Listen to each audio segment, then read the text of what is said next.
上一集節目出街咗之後，發覺好多人認得我，所以今次我加翻個口罩保障下自己。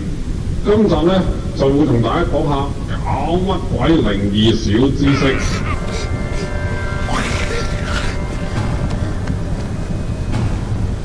講起打麻雀好多傳聞迷信嘅嘢，譬如話食13腰叫做邪喎，如果食幾鋪就邪到不得了。啲人話唔同你打喎，甚至叫你將啲錢掉落街。有人話喎，同時間分別幾個人打隻西出嚟就叫四人歸西，咁啊叫唔老禮喎。講真啦，我真係唔信呢啲嘢嘅。如果你俾我連氣食幾鋪13腰啊，係邪啊，邪到我贏啊嘛，你哋個個都輸啊嘛，俾啲心機。嗰個打麻雀你知唔知啊？3分運氣，7分技術。不過我話咧，2分係運氣，8分係梗係出千啦，財豬。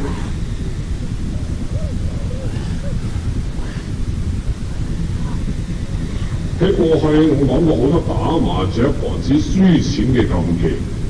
喺今日我講一啲打麻雀嘅詭異禁忌。打麻雀首先要尊重麻雀。唔尊重麻雀，當係普通玩意嘅人一般都會輸。打麻雀嘅時候咧，一定要喺燈火通明嘅地方。好多人都覺得奇怪㗎，點解打麻雀會一定有盞麻雀燈嘅咧？就算燈火通明嘅酒樓又好，屋企都好，都會有盞麻雀燈。因為打麻雀嘅時候咧，會吸引好多靈體嚟睇㗎嘛。如果太過黑嘅話咧，就會令到玩嘅人咧冇辦法估計到結果。呢個點解咧？下一句所有陰氣好重嘅地方咧，都唔適宜打麻雀喎。例如邊啲咧？太近墳場嘅地方、殯儀館、殮房、陰暗嘅街道、公路旁邊、後巷。大佬邊個寫㗎問到？另外最注意喎。唔應該喺打麻雀之前咧亂咁拜神，或者做任何通靈嘅事。更加唔應該打麻雀嘅期間咧，突然將人哋嘅死訊咧話俾其他商家知。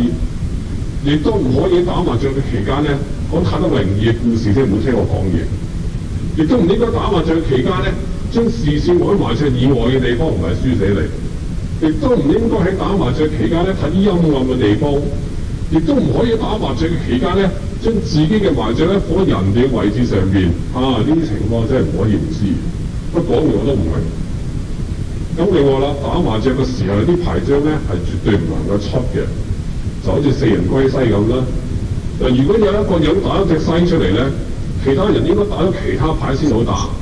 如果4個都一齊打西嘅咧，就會出現四人歸西嘅效應。之後當然你更加唔好打一筒啦，如果唔係仲衰，一筒歸西，死梗你次。好多人都以為咧13腰咧就好難食嘅，而且係最邪嘅。如果你食咗13腰嘅話，要做啲咩咧？應該先保持冷靜，避免分神。而且13腰咧唔應該自摸食嘅，因為13腰本身就係邪牌。如果你自摸嘅話咧，就邪上加邪。其實13腰除咗邪之外咧，本身殺氣都好大嘅喎。若然食13腰嘅人本身時運低嘅話咧，就會招致不祥添。所以有啲人咧大一世麻雀咧都未食到13腰。若然真係要食，咁點算咧？好簡單嘅啫，就係將你副牌想推出嚟想食之前咧，慢慢起身打個圈，然之後坐翻埋原位先至開牌計數。而呢個做法咧就代表你咧預先招呼咗啲牛鬼蛇神，打咗招呼之後咧先食糊。咁就唔怕撞邪撞煞啦咁樣啦。如果更加普遍嘅做法咧，就係你起身行一個圈嘅時候咧，心中咧就喺度念下呢句記住大吉大利百無禁忌，只需無需迴避呢12個字，就可以保證無往而不利啦。好多謝司徒大師提供俾我哋嘅靈異小知識，令到四人歸西同埋食13腰係咪邪呢個話題得以延續落去嘅。